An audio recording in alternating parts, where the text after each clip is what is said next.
a lot of us wonder, what takes behind the scenes when we talk about NFTs. And what if it takes even more less time to create and launch and mint your NFTs? So how do we do that? So these days, everything is about time and how well you go faster to the market.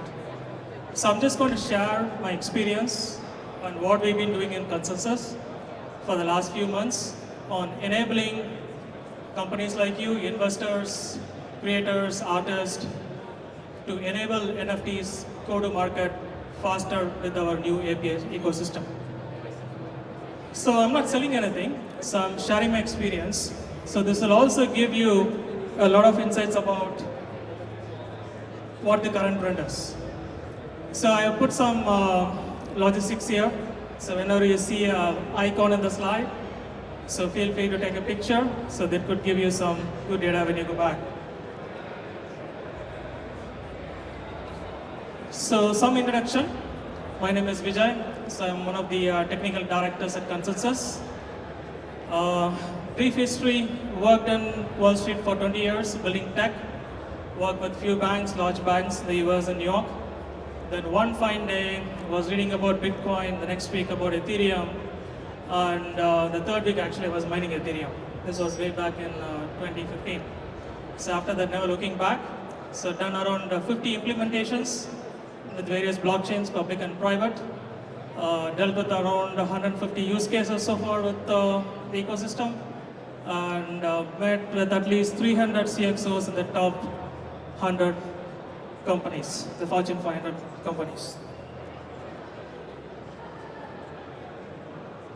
So the transformation about NFTs. So what's significant about NFTs is the transformation.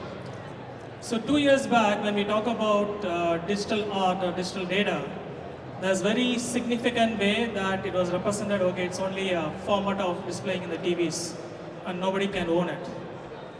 The concept of ERC 721, right, which really changed the way that we all thought about NFTs these days. So my first NFT project, which was not based on ERC 721, was in 2018. The only thing is we didn't call it NFT, we call it digital art. So that was the only difference. So NFTs are not really new, but it's a transformational way of doing digital art and other collectibles, just not collectibles, anything to do with digital assets. So let's quickly see how it evolved. This is a busy slide again, collecting physical things was in practice, now we are moving into digital collectibles. Then there is a gap between, how do you collect from one ecosystem to another ecosystem, and that's what the world is looking for to change, and that's what I'm going to talk about now. And there is a constant engagement of the creator, owner, and who is getting transacted in the ecosystem. So NFTs have actually changed the way that we look at the environment as well. So most of the carbon credit ecosystem in the world are now issuing NFTs as a token that you can actually display the NFTs in your main page of your company to show that you are carbon neutral. So this is again a quick snippet from last month, where is the current NFT market. And you can see here, it's trending at $45 billion USD. Again, it keeps changing every day based on the bear and bull market. But you can see 60% of the NFT market is still at the collectible space. And that's what, what is significant about it and how we have significantly changed the way we look at market. So Metaverse, so we all are known for, jumping into Metaverse, one of the reasons why we are here. And the primary reason why NFTs are going to be very significant in the Metaverse place is the interoperability. So if interoperability is not there, then Metaverse is not going to be a success. Everybody knows that. And NFTs are going to be very key because you earn something in one Metaverse, you need the ability to take that to the second Metaverse, third, fourth, and seamlessly on the user experience. So all this is going to be very critical, how we evolve, how we create, how we own, how we transact in this ecosystem. So now let's jump into the story. So we feel that these 4 engagements that we have here, or this 4 cycle that we have here, is very key to keep an NFT player whether it's an artist, owner, creator, minter, whoever it is, to be very active in this cycle. First is, you need to attract customers, you need to incentivize them, you need to engage them in the community, either using DAO or non-DAO. Then you need to actually engage the community in some kind of engagement, and again, grow the ecosystem. These are like generic things. So there has been a lot of research going on with the initial phase of the NFT development, which I'm listing here, identity, participation, and assets. But there is more towards what we think as NFTs as a whole. So let's walk through some of the scenarios. I actually wanted to give a light demo, but considering the internet and always demos fail when we do a live one, so I actually took some screenshots last night for you, so which will look like a real demo. So we'll go through like 4 common use cases, and I'll tell the story behind how this will actually cut down, more than 50% of your development time. So first of all, you all need to enter the metaverse, right? So for entering metaverse, say you need to own a particular NFT. I think somebody was talking in another session today that okay, if you own this NFT, then you get into this metaverse, which is only in VIP access, something like that. So what happens in real time? Right, so we'll take Bob and Alice. So you use a laptop, Bob is using a laptop, Alice is using a mobile, and you are authenticating via a wallet, and the wallet is actually looking at a data service, and the data service is actually looking at some kind of information, whether that NFT exists or not. So with Bob's case, if the NFT is not found, the access is denied, and with Alice's case, if the NFT is found, then you enter into the metaverse. A simple authentication mechanism which you need in this metaverse ecosystem to actually log in. So let's see a quick demo. So this is a D app, right, which will allow you to get into a metaverse. So what I'm doing here is I'm clicking on connect, opens up MetaMask. So you log into MetaMask, choose the network. Then this is the Bob's case. If the account address does not own the NFT, then it throws back the user with an error message saying the access is denied, you cannot get into the metaverse. So this is probably 3 to 4 weeks worth of development time, which can be simply done by one single API call with 5 lines of code. So this is how much time we are talking about. We are saving time for going faster to the market. So let's go to the second scenario. So every metaverse or every NFT project that we have has a gallery aspect to it.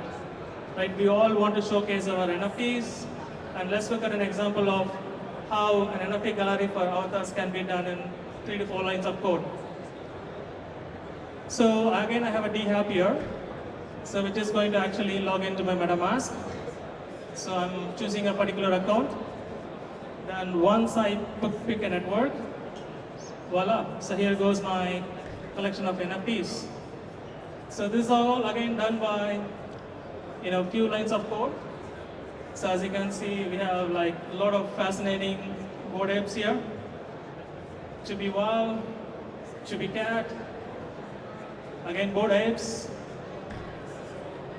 So what's happening behind the scenes, right? It's few lines of code. So again, repeatable code. Any ecosystem, any project, any D app, or any other ecosystem that you need and gallery is only a certain set of code that you need, and you can replace this with something else. The other very simple example that we usually come across in an D app or in an application is notifications, right? Whenever you transact, you want to get notified. Whenever somebody is sending you something, you want to get notified. So this is again a very simple example I'm showing you, how notifications can be very effective and how quickly you can do it. So again, I have a D app here. So what I'm doing is I'm connecting to my wallet. So it's displaying my current balance. This is based on the Gorilla test network. It's not my actual balance, right? So I know somebody's smiling. And what I'm doing here is I'm just inputting my or giving my Ethereum address, looking for notification. If my account has anything flagged from the blockchain as a notification, I want to get notified. So now I'm listening to the notifications. So to simulate notifications, right? If I'm buying something, got a confirmation. If I'm selling something, got a confirmation. Here I'm actually doing a tweak. I'm actually sending a test Ether to my account so I can get the notification using a faucet. So I'm initiating the faucet, sending transaction, waiting for confirmation. The confirmation is done. Now I go back to my app. I got the notification that I got some Ether back from my wallet deposited. So when I go back and check my balance, the balance increased. So this is a very typical use case that can be applied in any situation, just not Metaverse, any project that involves blockchain notification. So here, the fourth one, which is pretty common and why we exist in this ecosystem, is MinBurn and transfer. So I'm going to introduce you to a new launch that we did in NYC NFT, which talks about a new SDK. And you can see the SDK is written for developers, who actually templatize all the smart contracts. I'll talk about the templatizing smart contracts next slide. And in Fura, the t-shirt I'm wearing, so we own the platform, and it supports all the chains that we have. So the good thing about these template libraries is, so we do have the smart contracts written for you. Right? That means you don't have to write smart contracts. And right now ERC is on 21 and 1155. There are other smart contracts which could be part of the library. And for minting, these are steps, usually 7 steps, but I think it's only 4 steps. And this is all it takes to mint an NFT. It doesn't matter which ecosystem, which platform you're using, just this 4 lines of code is what actually minting the NFT. That's how simple it has become now in the ecosystem. And if you look at this template cert ERC 721 mintable, that's the template that I'm talking about. So we are actually providing everything that the developer needs. The developer needs to focus on security, scalability, interoperability, and other functional business problems that we have, rather than focusing on the technical problem. So as we evolve, there'll be more and more templates. So as we have more and more templates standardized, we do have the smart contract audit done for them. So we do the smart contract audits for a lot of these large projects like Uniswap, AirSwap, Filecoin, etc. So these smart contracts are audited by the security team and reliable, and this is what we use in our own NFT platforms. And as we get in, right, there's going to be more functionality added to the project. So this is again a very high-level approach of whatever I showed you, what exists in the NFT API platform. So this platform is free to use. Only thing is you need to sign up for a beta. So right now, we do around 12 to 15 billion API calls, not million, billion P as a P, boy, billion API calls to the Ethereum infrastructure. And the Infura is the one that does the magic behind the scenes. So we invite you to participate in the beta. So it's the world's largest blockchain development platform now available. And it's free to use. The first 100,000 API calls are free to use. And what's next? So how do you want to get started? If somebody is willing to get started, what do you want to do next? So just simple. What are the examples I show you? You can actually play with it. Go into lootbox.consensys.net. Put in your email, you'll get an instruction, download all the code, change it to however you want it, sign up for the free Infura account, start putting in your API keys, and there you go. You can start minting NFTs, you can start setting up galleries, you can start setting up authentication using NFTs as the token for allowing people to enter into Metaverse or games, etc. And with that, thank you.